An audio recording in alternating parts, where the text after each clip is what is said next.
Broadcasting live from the Business RadioX studios in Atlanta, Georgia, it's time for Atlanta Business Radio. Brought to you by OnPay. Built in Atlanta, OnPay is the top-rated payroll and HR software anywhere. Get 1 month free at onpay.com. Now, here's your host. Lee Cantor here, another episode of Atlanta Business Radio, and this is going to be a fun one. But before we get started, it's important to recognize our sponsor, OnPay. Without them, we could not be sharing these stories.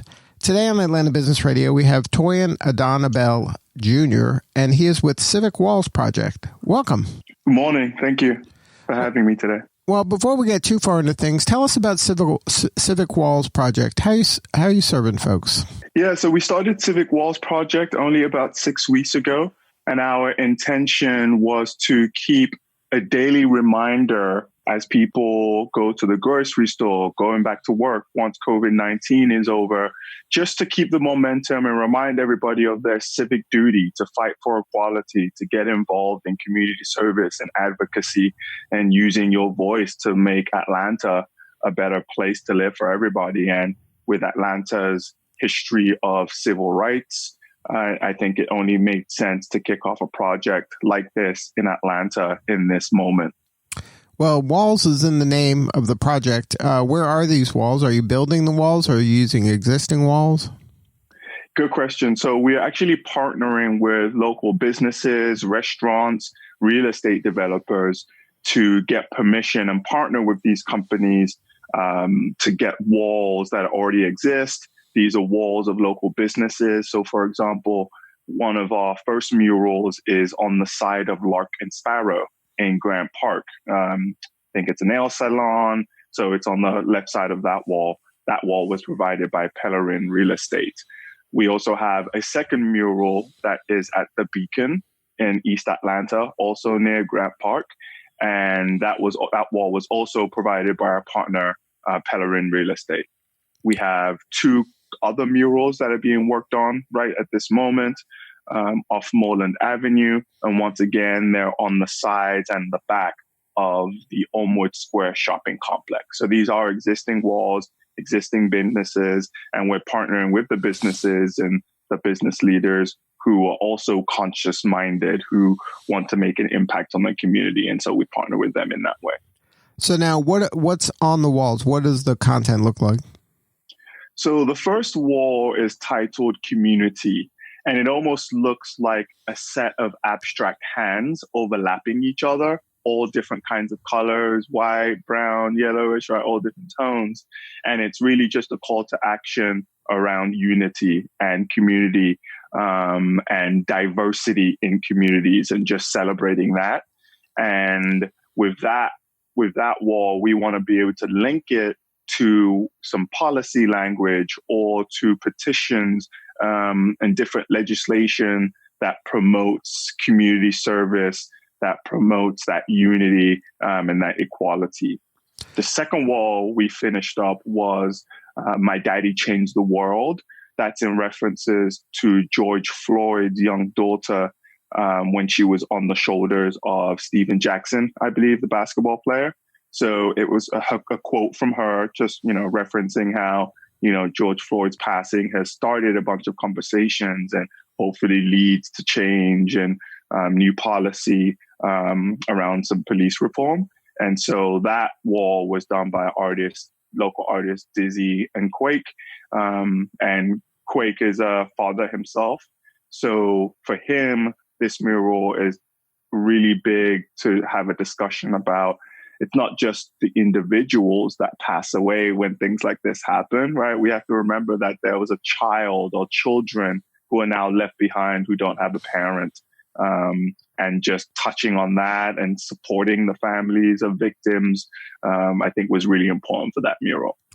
Now, how does it work? I would imagine that when I guess a developer or whoever owns the wall works with you, are they giving you kind of total creative license to do whatever you want? Or is there kind of some conversation about, look, I support your work. I just don't want to do something that's so polarizing that now it's affecting my business. Like how does that kind of give and take place?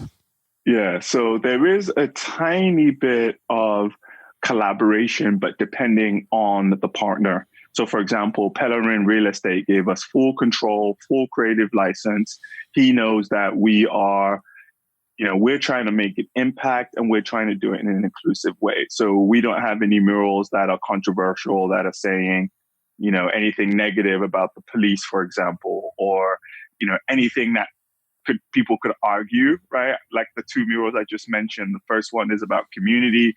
The second one is supporting children of victims of police brutality and things like that, right? I think that's something that everybody can get behind.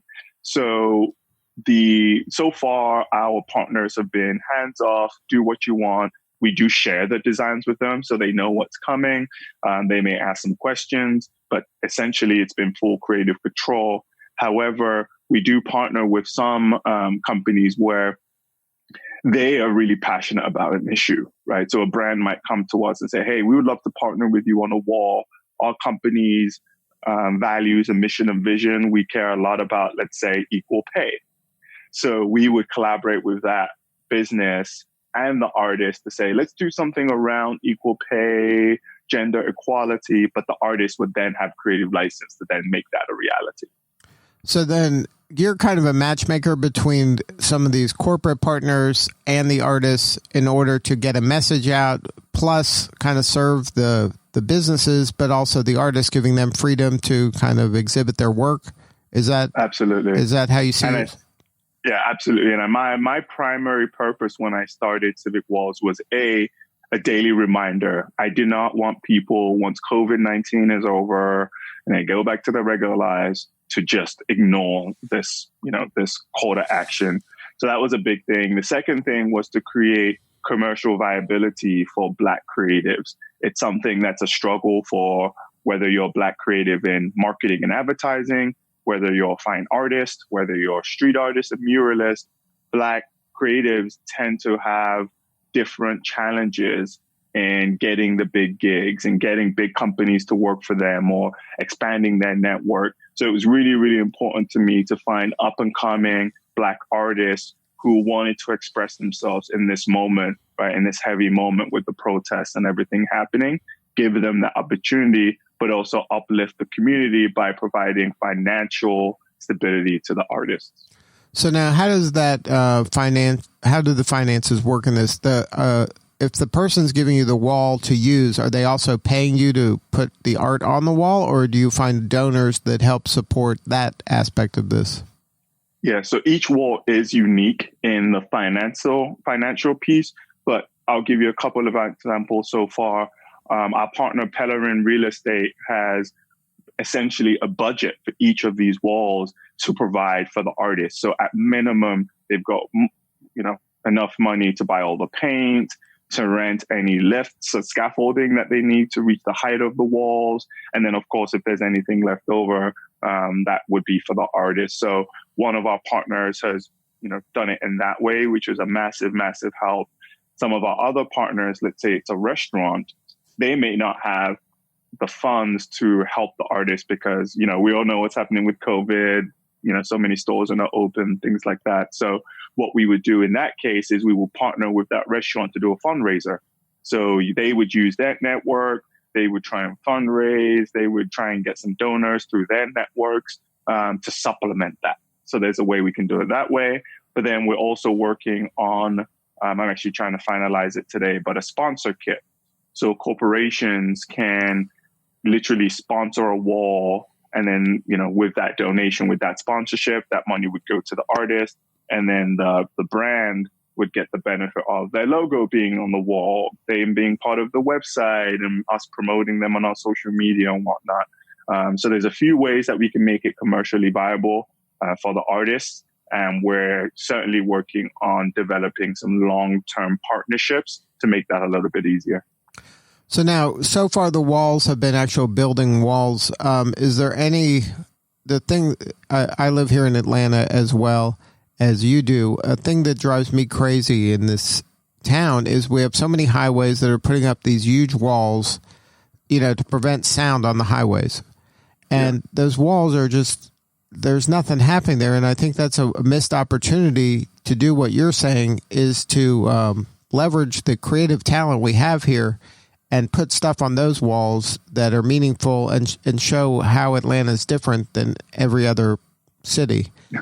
No, you're so right. It's funny, as I drive around town, as I started Civic Walls, I'm like shopping almost as I drive by, looking at every single wall, thinking what mural could go on there. And I think about that all the time in terms of the highways, the tunnels and underpasses. There's just so much space. But the challenge is, and the advice I got from some muralists who have been doing this for a really long time, is that trying to get anything from the city is really, really difficult. There's a ton of red tape. And then you go into the issue of approval, right? Because you can't just put up anything on a public wall. It would have to go through layers and layers of approval. And then, of course, citizens then complain to the city, versus they can't really complain to a restaurant because the restaurant's private. They can do what they want with the walls. But when it's a public space, you open up, the lanes for some lady to come out there with a paint bucket like we saw in other cities and paint over some of the murals or something on the street. So that's the challenge of going through the city, but I certainly will try. Yeah, well, it's one of those things where I think it's a missed opportunity, and it really can show the character of the city and the culture of the city, and not be this kind of bland nothingness. That's what it, because you're in marketing. We'll talk about your day job in a little bit, but the thing about branding is you're branding whether you want to or not. So by not doing something, you're sending a message and you're communicating something. So you're telling everybody that, miles and miles of highway, nothing's happening here behind these walls. So don't bother looking. I like that marketing knowledge that you were dropping there, because it's a really big thing. Silence from a brand perspective is saying something. Exactly. You're shouting. No matter, you think you're being quiet, but you're shouting. Well, talk about, you're getting started here in this. It sounds like you're getting some traction here locally. Are there plans to expand this into other markets, or are you just kind of blow out Atlanta first and then maybe think about that expansion? Yeah, it's interesting because, like I mentioned, we've been running Civic Walls for about 6 weeks now. We've only completed the first 2 murals. The next 2 will be done in the next few days. But we've received, since we've been getting some news coverage locally, we've received offers from businesses, artists in other cities. So, for example, Miami, we've got a few opportunities of walls right now.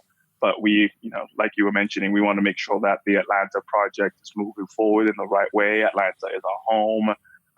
And we don't want to start chasing other cities and neglect what we're doing in Atlanta. So Atlanta is our primary focus. But cities like Miami, Boston, New York, LA, I think would be fantastic. I would also love to go international. So my family, I'm from Nigeria. So would love to do something in Nigeria. Would also love to do something in London. So I grew up in London, lived there for about 15 years. It's where about 80% of my family lives. And that's where my love actually for street art came, living in London in the early 90s and mid 90s. A few of my friends used to tag, locally, just little things like that. But so, yeah, I would love to take Civic Walls outside of the US. But like I mentioned, we really want to take care of our home first, take care of Atlanta, make sure that we're tying each wall to policy, to different things that people can get involved with locally, volunteer their time, donate funds, whatever that is. So Atlanta is definitely the focus for now. So now let's talk a little bit about your day job at MeddlingMinds. This project is a kind of a natural outgrowth of that work, where you spend a lot of time doing this kind of socially conscious marriage between business and art. Can you talk about that a little bit? Yes. So MeddlingMinds is my marketing agency. We're full service based here in Atlanta. MeddlingMinds is also fairly pretty new as a business. We launched officially in March when I left my corporate role. I had a 15 plus year corporate career here in Atlanta, working with big brands, startup technology companies, startup agencies. And through my experience, the two big things that I realized were,